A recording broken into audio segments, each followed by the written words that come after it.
그러면 왜 이렇게 세입자에 대한 좋은 정책인데 왜 전세 금액이 올라가냐에 대한 궁금증이 생기셔야 돼요. 그거가 방금 전에 우리 돈대진님께서 언뜻 얘기를 해주셨어요. 자, 내가 쫓겨날 수 있는 상황들도 일단 있고요. 네. 집주인 들어온대. 이런 거라든지 또 다른 거. 내가 좀 이사를 가려고 했어. 거기 세입자로 있었을 때는 되게 괜찮았는데 솔직히 우리가 한번 들어가서 거기 평생 사나요? 아니요. 나도 뭐 평수를 늘릴 수도 있고 그렇죠. 가족이 뭐, 늘어서 살 수도 그쵸? 있고. 네. 아니면 내가 직장을 이직하게 돼서 맞아, 이사를 갈 맞아, 수도 맞아. 있고 네. 그렇게 되는데 집을 구하려고 하니까 지금 이 동네 전세가 전체가 100이라고 할게요. 근데 임대차 3법이 시행되면 세입자들 입장에서는 굳이 나가려고 안 하겠죠? 그렇죠. 좋은 싸게 있을 수 동네면 있으니까. 더 살려고 하죠. 그러면 전체 100이라는 물건들 중에서 어쩔 수 없이 나가게 되는 사람들 제외하고서는 한 80에서 90은 그대로 연장을 한다고 칠게요. 그러면 원래 100이라는 매물이 나와야 되는데 네. 한 10에서 20 정도밖에 매물이 없어요. 그러면 매물이 되게 귀하잖아요. 그쵸. 이런 상태에서 여기에 새롭게 이사 오려는 세입자들이 있겠죠. 많아질 수도 있겠죠. 내가 지금 서울에 집을 구하려고 뭐 예를 들어 신혼부부예요. 네. 아니면 지방에서 이제 이직을 하기 위해서 아니면 취업을 해가지고 서울로 집을 구하려고 해요. 근데 전세가 없어.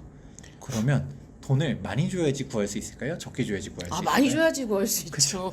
경쟁이 붙잖아요. 경쟁이 붙게 되니까 집이 되게 귀해. 그러니까 전세 금액이 팍 올라가게 되는 거죠. 그게 지금 나타나고 있는 현상입니다. 이게 안전한 게 맞나요? 뭔가 좀 이렇게 좋았는데 갑자기 기분이 싸해졌어요. 이게 조금 뭔가 아닌 것 같은데요? 자, 이게 네. 뭐냐면 입장에 따라서 달라지는 거예요. 일단은 임대인 입장에서는 네. 사유재 사건 침해는 맞죠. 그렇죠. 내가 시세대로 올릴 수 있는데 이걸 제한돼 가지고 싸게 내는 거예요. 예를 들어서 전세 금액이 5억짜리인데 얘를 지금 뭐 전세 시세가 6억이 됐어요. 네. 나 그냥 1억 올리려고 했는데 올려요. 못 올려. 5억으로 그대로 있어야 돼. 해봤자 뭐 5%밖에 못 올린다든가 이렇게 있는데 그러면 사실 시세가 6억이면 6억이라도 들어올 사람들이 있어요. 많겠죠. 있으니까 시세가 6억이죠. 근데 그렇죠.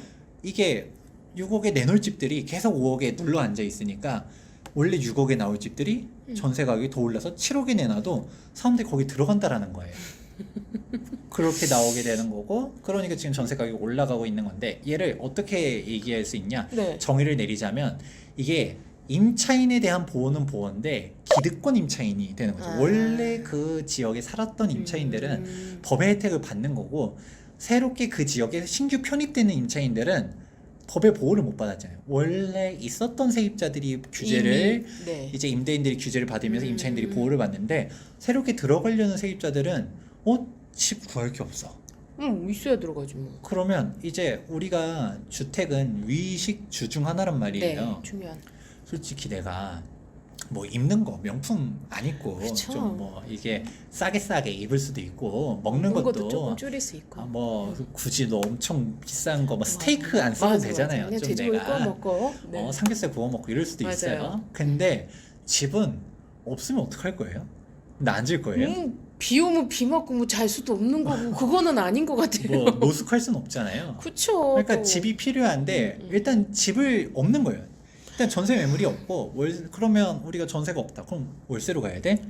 이런 부분. 근데 월세도 귀하다라고 하면 어떻게 될까요? 그럼 뭐 서울에서 집을 못 구하면 경기도로 가야 돼? 네. 얘들 경기도도 없다라고 하면 뭐 어디로 가야 된다는 거야? 또 지방으로 해야 되는 거고.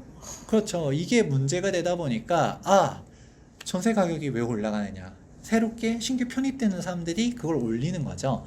이거를 간단하게 한번 생각해 볼게요. 임대차 3법을 어떻게 이해하시면 좋으냐면, 사실 입장에 따라서 임대차 3법은 되게 좋은 법률이다, 아니다, 나쁜 법률이다 이렇게 얘기하는 사람들은 많아요. 네. 근데 거기에 대한 판단은 제가 굳이 안 할 거예요. 시청자분들이 하시면 되는데 네.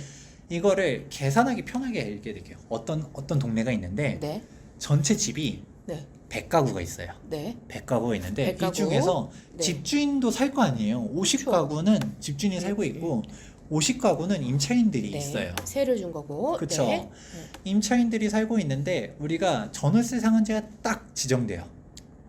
그러면 이 임차인들은 좋죠.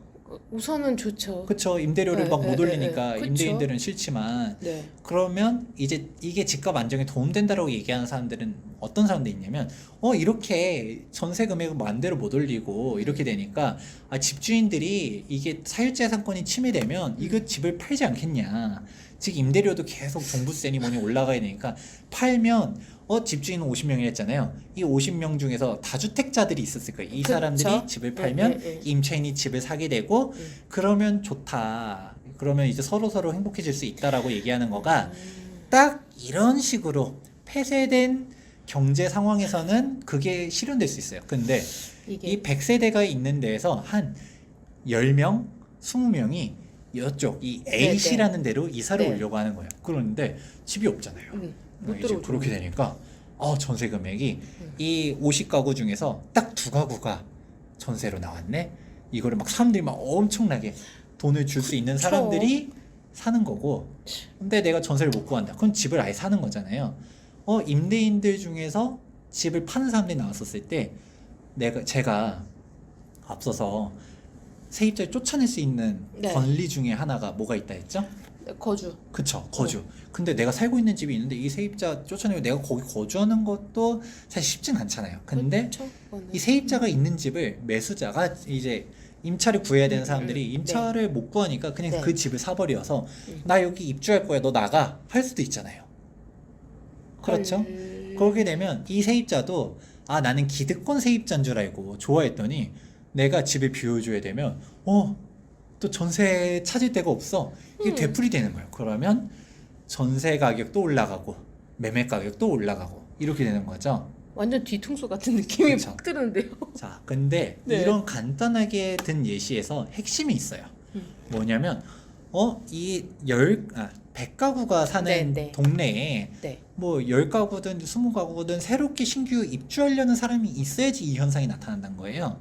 즉 뭐냐, 예를 들어 서울이라든지 광역시처럼 신규 인구 유입이 많은 데들은 임대차 3법이 있어도 전세 가격도 올라가고 매매 가격도 올라가지만 예를 들어서 극단적 우리가 농촌이라고 해볼게요. 지방. 뭐 중소도시라든지 아니면 아예 극단적인 시골이라고 생각해보면 임대차 3법이고 뭐고 거기는 원래 전세 가격이 잘 안 올라갔었던 데죠. 공실이 막 많지 않아요. 아직도 거기는. 그 가서 빈집들이 있고요. 살면 그렇게 좋아하시는 곳들. 그런 데들을 집값도 싸잖아요. 그런 그쵸. 데들은 그런 데들은 별 영향이 없죠. 이거 뭐지 또. 뭔가 좀 느낌이 이상해요. 그렇죠. 그렇게 되니까 이 네. 임대차 3법에 대한 영향을 어떻게 받아들이면 좋으냐? 네. 계속적으로 신규 유입이 많은 인기 지역들은 전세 가격도 올라가고 매매 가격도 올라가겠다. 이런 식으로 받아들이시면 좋을 것 같습니다. 근데 서울이나 경기는 항상 진짜 속된 표현으로 미어 터져갖고 안정화를 찾기 위해 어떤 전세 세입자들의 좀 부당한 대우받는 거를 막기 위해 만들어진 법인데 이거 그닥 메리트를 자꾸 못 느끼고 있는 이거 어떻게 하면 좋죠? 그냥 우리 네. 경제학 원론에 보면 기본적으로 나오는 거 있잖아요. 우리가 상한선을 딱 그어놔요. 그러면 그럼에도 불구하고 더 지불하려는 사람들, 우리 수요 그쵸. 공급 곡선이 있는데 네네네. 상한선을 딱 그어놔요. 그러면 그거를 찾는 사람들이 많아지잖아요. 네. 많아졌는데 이제 수요는 엄청나게 많지만 공급이 적죠.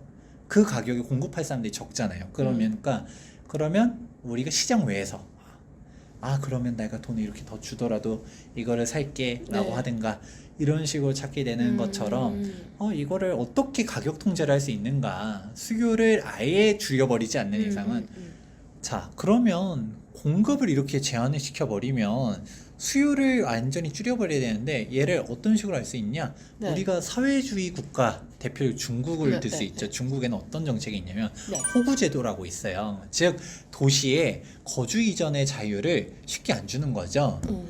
내가 베이징에 살고 싶지만 베이징에서 뭐 월세로 들어갈 수는 있지만 여기에 대해서 우리가 사회 시스템 보장을 못 받아요.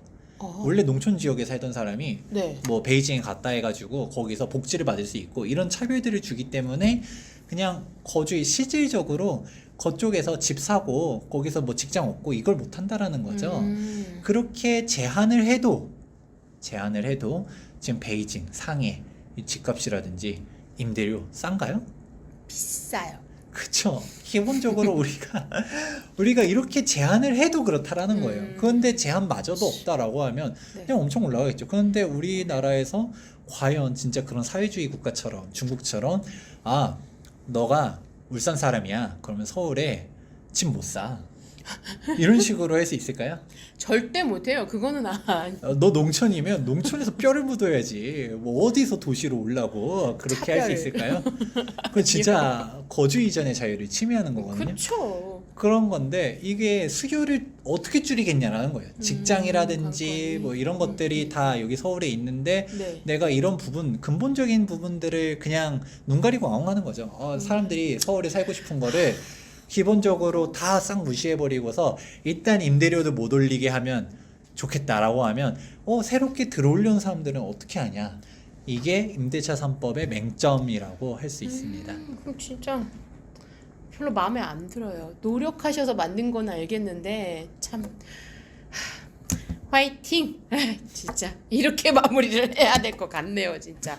그러면 소장님 이게 어쨌거나 이미 시행이 됐고 뭐 임대인이건 임차인이건 뭐 서로의 장점도 있고 단점도 있는 거는 맞는데 그럼 이거 어떻게 해야 돼요, 소장님? 진짜 저는 답이 안 나오는데요. 결론은 뻔하죠. 내가 있는 지역이 제가 네. 얘기했잖아요. 지금 뭐 중간에 하도 이런저런 얘기들을 하니까 또 기억이 안 나실 수도 있는데 임대차 3법 때문에 임대료 올라가고 매매 가격이 올라가고 이런 데들은 다 올라간다 했나요? 아니요. 신규 유입이 있는 데들. 데만. 그러니까 뭐 농촌이다 이런 데도 신경 쓸 것도 없죠. 아니 농촌 근데 거의 주가 거의 서울이나 경기 쪽인데 거기가 지금 완전 포화니까. 그러니까 내가 살고 있는 지역이 네. 약간 좀 개발 호재도 많고 뭐 직장들도 많고 해가지고 좀 지방에서 좀 상대적으로 좀 덜한 데에서 좀 여기 광역시 네. 수도권 이렇게 해서 네, 네. 새롭게 신규 유입이 많을 지역 같다라고 하면 사실 집을 빨리 얻는다든지 아니면 임대차도 빨리 지금 얻어가지고 안정적으로 살 수 있게끔 있는다든지 이런 네. 식의 선택이 필요하고 내가 반대로 나중에 지금은 지방에 있지만 서울로 앞으로 이동할 네, 예정이다 네, 라고 하면 나중에 임대차 구하기가 더 힘들어지겠다. 네. 집값도 어떻게 된다? 더뿍 올라간다. 올라갈 수도 있다. 네. 이런 부분들을 미리 인지하시면 좋을 것 같습니다. 아니 근데 오늘 또 소장님이 이런 말씀을 해주시는데 저는 솔직히 생각나는 건 딱 또 생각나는 건 딱 세 가지. 아파트 25년 서울. 왜 자꾸 이것만 그쵸. 생각이 나는지 더 모르겠어요. 저 집을 솔직히. 산다라고 해서 네, 아무거나 네. 다 사면 안 된다는 얘기를 그쵸. 했었잖아요. 맞아요. 세 개 딱 그쵸. 핵심 키포인트. 그거에 대한 거는 저희 일전의 영상 네, 참고해 네. 보시면 한번 부동산을 보시면 사겠다라고 결정했었어도 네. 어떤 상품을 사야 되냐. 그래도 올라가는 걸 사야 되잖아요. 떨어진 거 그쵸. 사면 안 되니까. 기분 나빠요. 내 그거는 잘 체크해 보셔서 가시면 좋을 것 같습니다. 네. 자, 임대차 3법. 부동산 주치의신 김재경 소장님을 모시고 많은 이야기 들었는데요. 어쨌거나 이미 법은 시행된 거고 또 각자의 입장에서의 장단점은 다 있는 거니까 거기에 맞춰서 적절하게 활용하시면 될 것 같습니다. 그리고 부동산 주치의 김재경 소장님이 계신 투미TV 통해서요. 부동산의 많은 정보도 확인해 보시는 것도 좋을 것 같습니다. 그럼 김재경 소장님 이렇게 보내드리기는 너무 아쉬우니까요. 저희가 2탄도 또 준비해 놓겠습니다. 다음에까지 안녕.